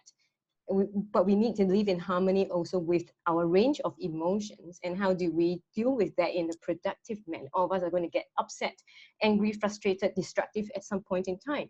How do we deal with that? How do we guide people? How do we ask people to, like for me, I go running, I go yoga, but that's easy for me because I know we like that. But how do we encourage people that there is a much more productive way? And how do we get people into this? Become the norm, become our inner circle. It becomes the outer circle. Actually, that's what I like. Yeah, I agree with that. And actually, before coming to the meeting this morning, I was starting to read the micro solidarity post that you posted, Christian, on Facebook, and I think that's super interesting, and it goes in alignment with what you were saying, and just like forming these small groups and starting to talk and then to engage. Like it starts in peers, and then small groups, and then bigger groups, and then eventually the entire society. So I think these are the great things to do. And like in the groups here, we are discussing like education and how self-knowledge is important, and how to have to know yourself, and how peers can help with that, and then to bring this out, like the best in you out into your small groups. And then when more people doing that, just bring their best out, and it just like goes further and further, and it has to start in small groups. So I think we should study this micro solidarity, maybe take it into the next discussion or something like that. It's super cool, super interesting. Yeah, maybe we can have the original author of this posting joining the group and also explaining it a little bit more in detail. So yeah, and Jill, you have also some ideas. I agree very much with what Fern has said. We need to start at the bottom up. There is no chance to go from the top down in something like this. But we see this also in just in the community that I live in. You already see, I'm sure you see it in the building people live in. There is aggravation at this time because people have got frustrated. So we cannot expect perfect harmony. But we mustn't, I think it's what you said is right, Fern, we mustn't give up and only believe to live just for ourselves. We have to live for other people. Look what Greta has done with the climate change. One girl, she may be very strange in her way, but just one girl has managed to bring about the fact that loads of kids all over the world have gone to demonstrate, to even if they wanted to just get out of school, they nonetheless have done something. And I think we should focus on just a few points. I think if we try and be too big, we will never get anywhere. So we must just concentrate on one or two human values, some morals that we want to live for, going forward after your tsunami. It's my tsunami too, and see if we can push these. I think one must not try, if you're starting bottom up, to be too ambitious, because this is what makes things fail. If you try for too much, you end up getting nowhere. So if we just have a small idea, a small innovation, that we say we want this particular point to be our aim out of these very good SDGs or something like this, that we can then say, gosh, well, we did have an influence in this, at least in this one area. My fear is that we try too much, and then, I mean, everybody has so many exciting views, but how can we compress that? Do you have one specific point which is interesting to you personally? Well, I know that Ivani, you're very keen on food. I am very keen on sustainability and, of course, corporate governance. Yeah, actually, food is just one part. I'm working now on the SDG 12, which is sustainable consumption and production. We are creating like here a website, which is like, I like to call it like the Amazon of the sustainable things. Like, right. Yeah, just finding like this local producers and the System B corporations that are producing in a sustainable way, and getting them together and building a database and making it easier for people to buy these products and buy like just a chain reaction, you know, like just to combine these things, just to connect consumers and producers. Responsible consumption and production. Okay. This would be 100% something I would support.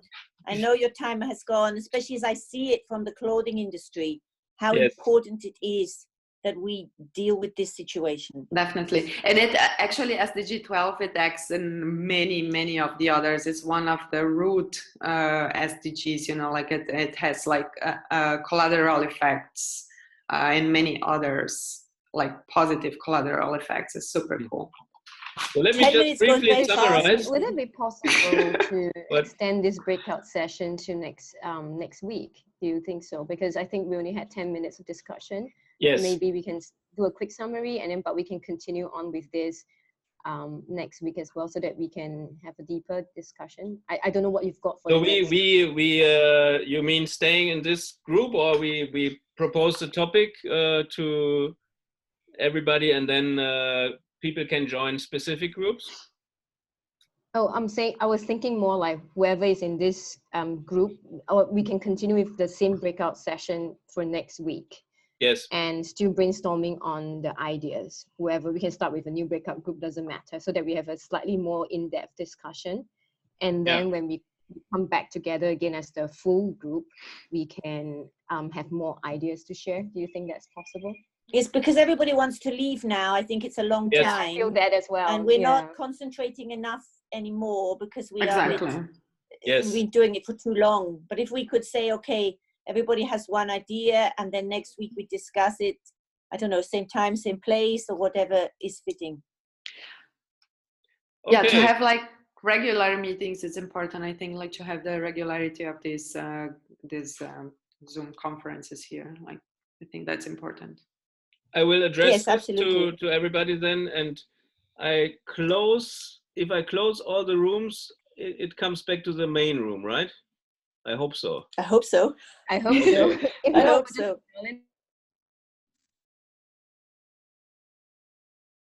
Okay, we are back in the main session. We are the first ones. It worked. Yes. Great. I'm back with you, Christian. I'm in the main session now. We are in the main session. The four of us. I'm not so sure about the rest. Still the same people. Close in 30 seconds, actually. So they are coming back. Oh, they're coming back. Susanna is back here. Yes. Goodbye, all. Ah, okay. You're just coming back to say goodbye. Okay. Yes. Bye-bye. Goodbye. Bye. Have a nice rest of your day. You too. Bye-bye. Bye. See you soon. See you soon. Yeah. See you soon. And let's see. 4 seconds, 2 seconds, 1 second. Now they should be coming back.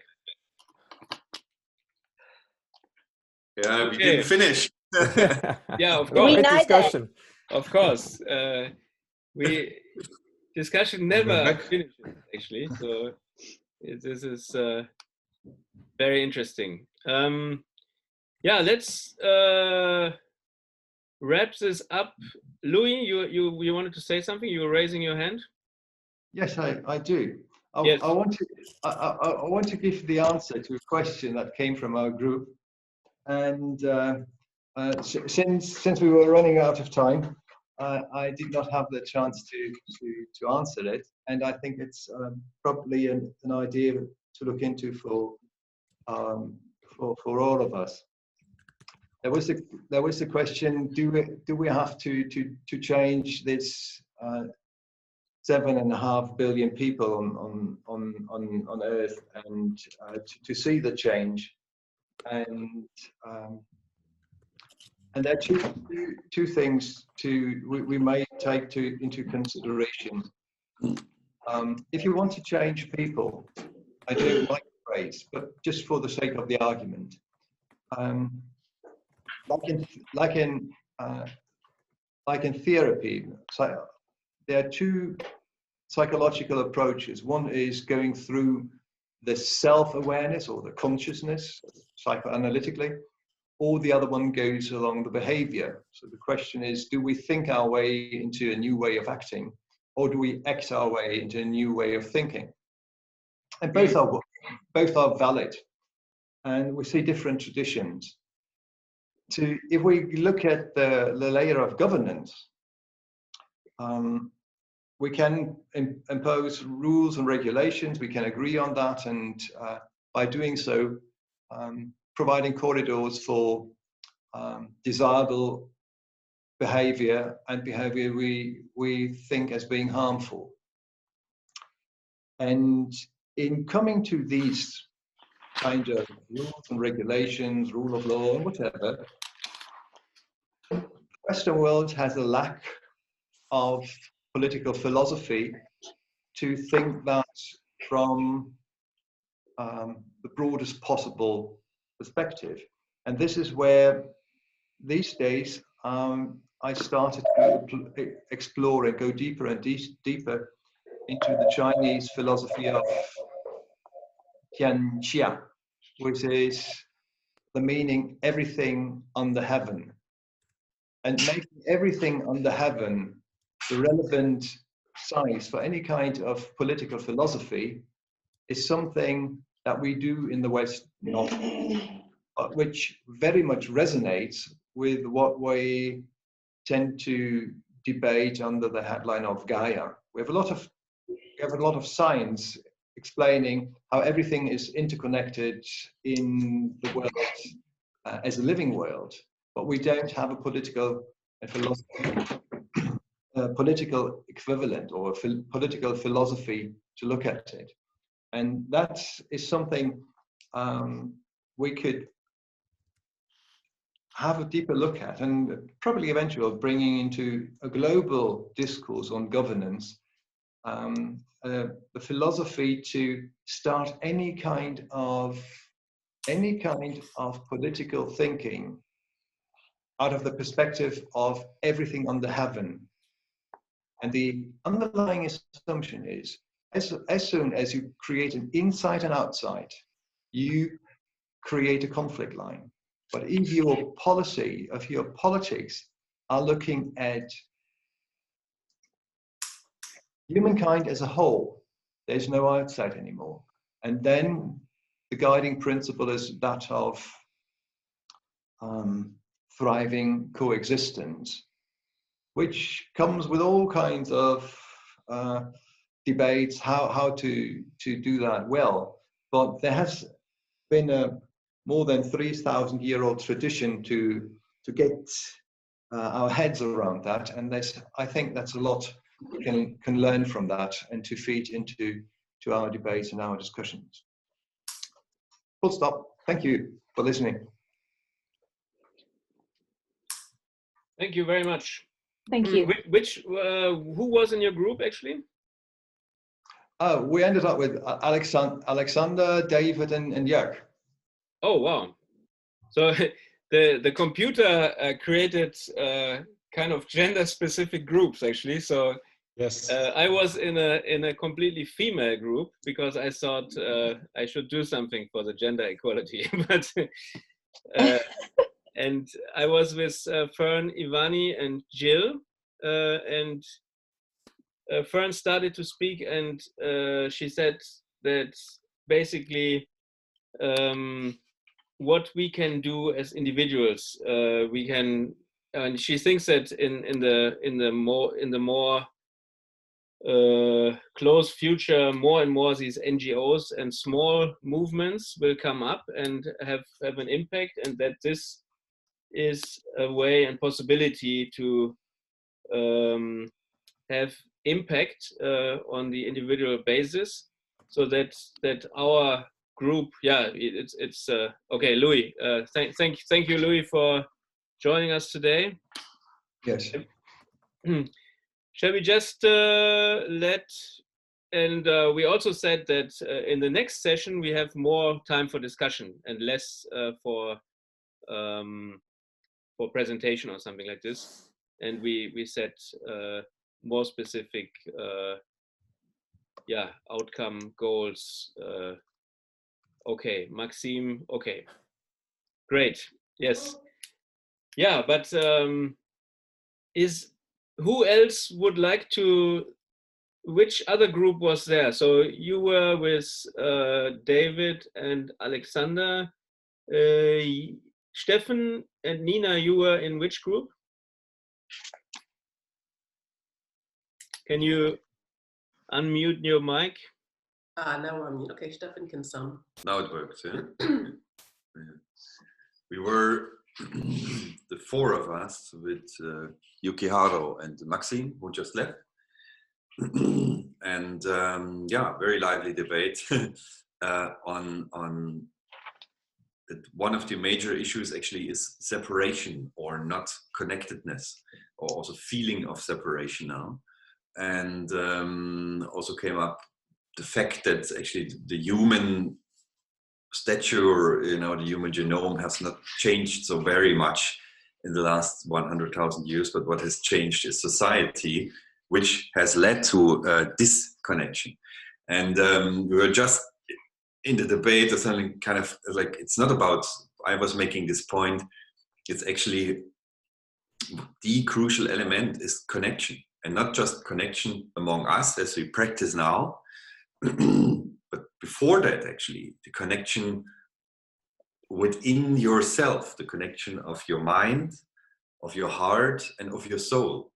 And with this first connection, not acting out of your mind and out of your fear or out of your hopes you make up alone, not acting out of your heart alone either, but in alignment and being in connection with the soul also makes you aware of, and in the best case also feeling connected to the divine, to creation, to earth, to Gaia, however you want to call it, and makes you understand and makes you become aware of that I am not just sitting in this boat, but I am actually part of all this one.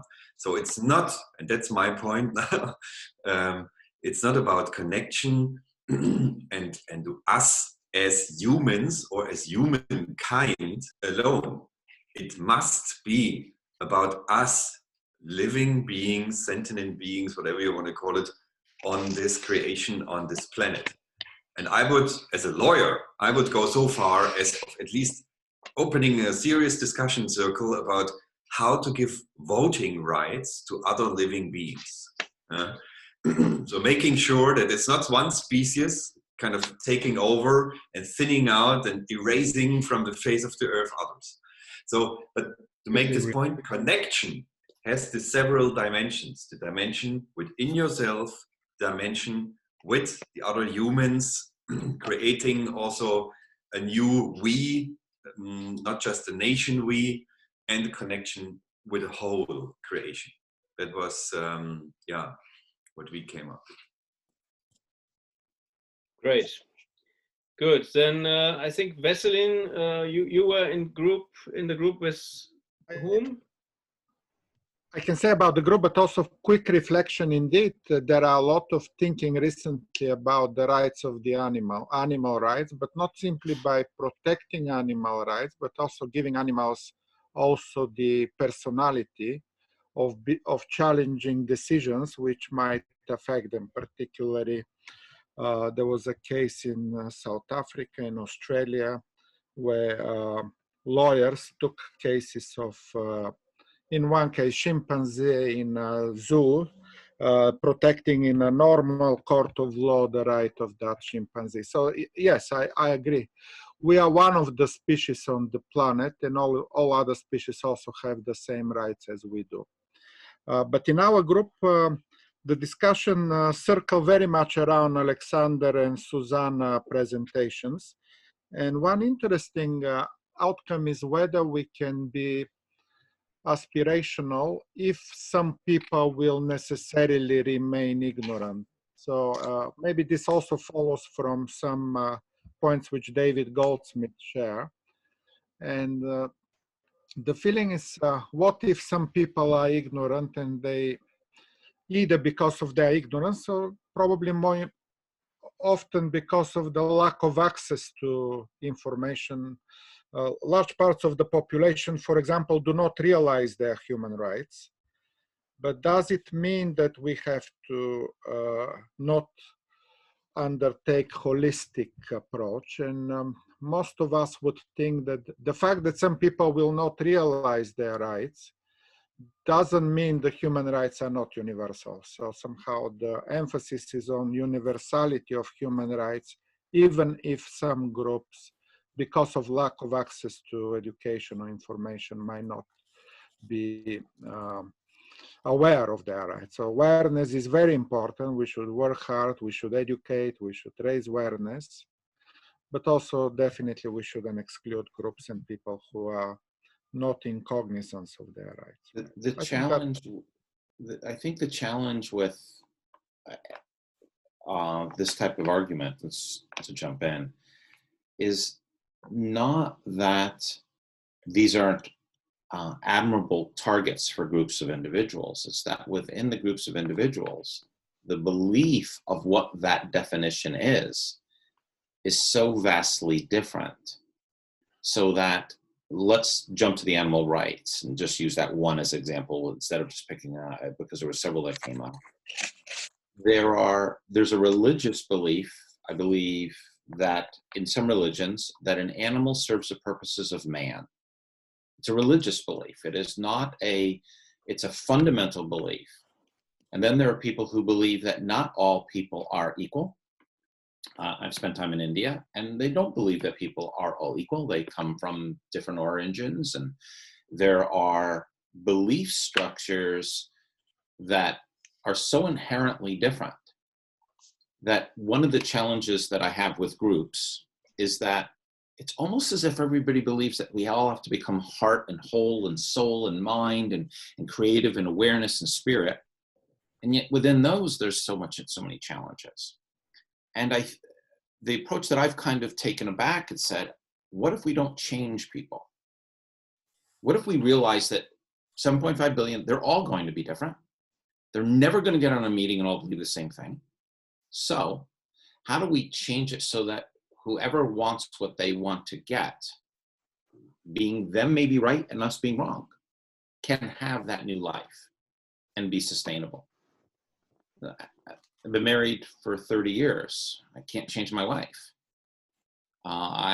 We talk about organizations and people talk about conflict and diversity. I always say, what's the #1 organization in the world? There's more of these than any other in the world. And it is the Organization of Marriage. And how many of them end up in conflict? All partnership. Excuse me? All partnership, not just marriage. Yeah, all partnership. Yeah, sorry. Well, the reason I use that is because of divorce, is that we can statistically measure divorce.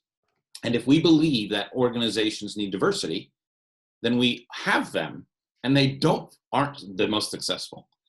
And so therefore, we're not going to change that in human nature. So how do we open up the expanse and say, we don't need people to be aware, we don't need them to be Republican, or we don't need them to be on one side of the British, the UK, on the European side or the other, is that we are going to be different. And how do we embrace that and all animals and change the entire planet? It's kind of where I go.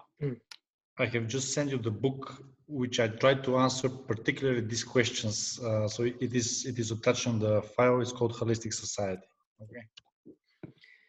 Okay, I think David is great. Sorry, I want to say one thing. I think David, yeah, your points, you bring a certain energy that can like be a little bomb and things, which I like. But I also feel that, you know, your question about is like your experience that you have with your wife is also the answer to a larger, let's say in the microcosm is the macrocosm. So how your relationship with your wife and 30 years together, how you've been able to see, you can't change her, that comes into, and you can't change the world, you can't change people out there, but you have learned to live together, and you've learned to find harmony at times, to disagree but there's still something that keeps you together. So I think for me as well, and maybe for all of us, our own experience, how we are with one another, we project that into how we can be all together. So I'm kind of curious to to see if we come back on that level. Yeah, no, but it's, you know, that we can come talk on a level because it's our personal experience in our lives. Find out one day that I've been buried in the backyard, that also might happen too. We've been together for 35 years, and yeah, in the project that I'm working on, it doesn't make a difference that we all have our projects. People will often say, can we bring peace on earth? And I always say no. And then I say, in a heterosexual environment, you take one woman and two men and put them on an island, a deserted island, you'll not have peace. We don't, as humans, get along. We don't. And I don't think we ever will. Since recorded time, there have been 6 to 8 conflicts on the planet since the beginning of time, recorded time, always 6 to 8. And people, I'm watching what's happening around the world, and I'm seeing how people are taking advantage of everybody right now in a time where there's so many people saying it's the time of awareness. And I'm thinking, yes, but they're taking your home underneath you while you're being aware. It's a good point, David. It's a good point. Just to add a little bit to it. Yes, and conflict is normal, and it's even needed. That is how the whole universe is created. And conflict does not necessarily always mean violence. It can be dealt with in different ways as well. And in particular, so if there is an understanding of, I am different from you, I am myself, you are you, and then I respect it or not. But if I do something to you, it does something to me as well. And it's not just a spiritual, psychological shooby-doo. You can really, with research, prove that in the individual as well as in the societies. And you're absolutely right. And you're absolutely right. Now, if you were to take on one project, and that would be to change 3 people we would all know. So let's change Trump, Xi Jinping, and Putin to believe in that self-awareness and the awareness of others, and to understand that their decisions have consequences on other people. That alone, those 3 people would be it would be lifetimes of work, and I still don't think you ever get there. So that's So let me just jump in, because we are way beyond the time. And I think that everybody gets energized now a little bit and wants to continue the discussion. But I personally also have to wrap up, and I welcome this kind of lively discussion, of course, and I would like to continue. And there are different ways to come to conclusions, and it always depends on how much the individual is. I can post these different. Maybe you have read about this different mindsets. There are the theory of the mindset from a self-authored mindset to the transformative mindset. But I don't want to go into detail right now. I think we had a great discussion today. We had fantastic people together, and that's a great start for more to come. And I would like to get back to individually to everybody and also try to summarize a little bit our discussions today. And then, set the next date and go into a more structured and more give more the environment to have such kind of exchange, which we just started right now. So yeah, thank you very much, everybody. Christian, Yes. one suggestion. Maybe you planned it already, or most likely you planned it already, but maybe you would be so kind to share the links of this chat, you know, the books and the links, and maybe also the email addresses of those who would agree. Oh yes. Because, like the chat, the information will disappear as soon as we close this thing here. Okay. So will it also disappear for me, or? I have no idea. You know, I like take Zoom and how about everyone just put emails. it on Emails is great. Yeah, the emails Could on the be chat emails. group.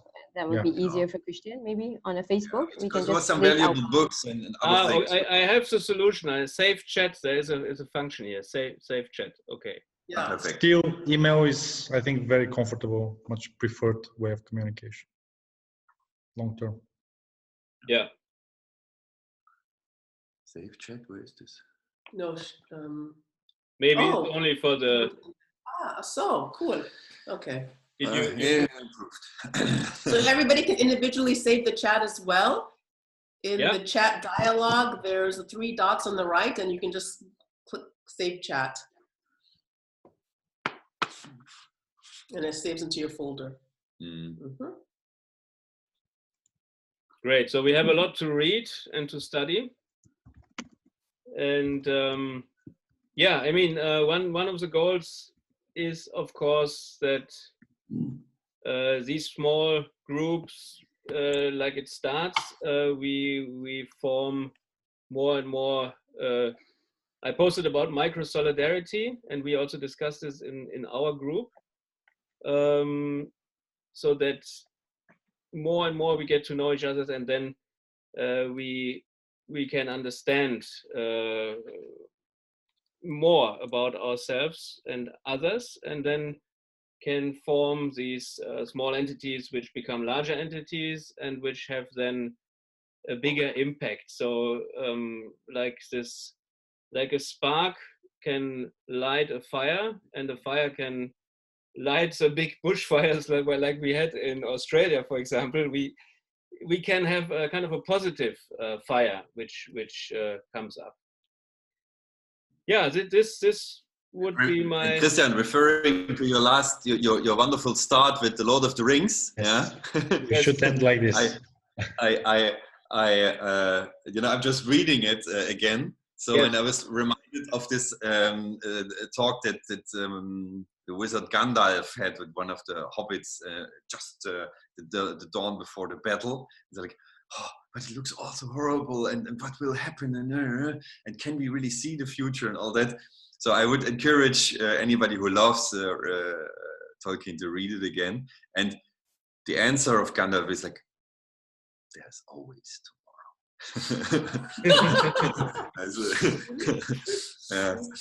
So I was just reminded of that. Yeah. Good. Yeah. Then thank you everybody again, and see you soon. See you soon. Thank you. Thank you, Christian. Thank you. Bye-bye. Thank you. Thank you. Bye all.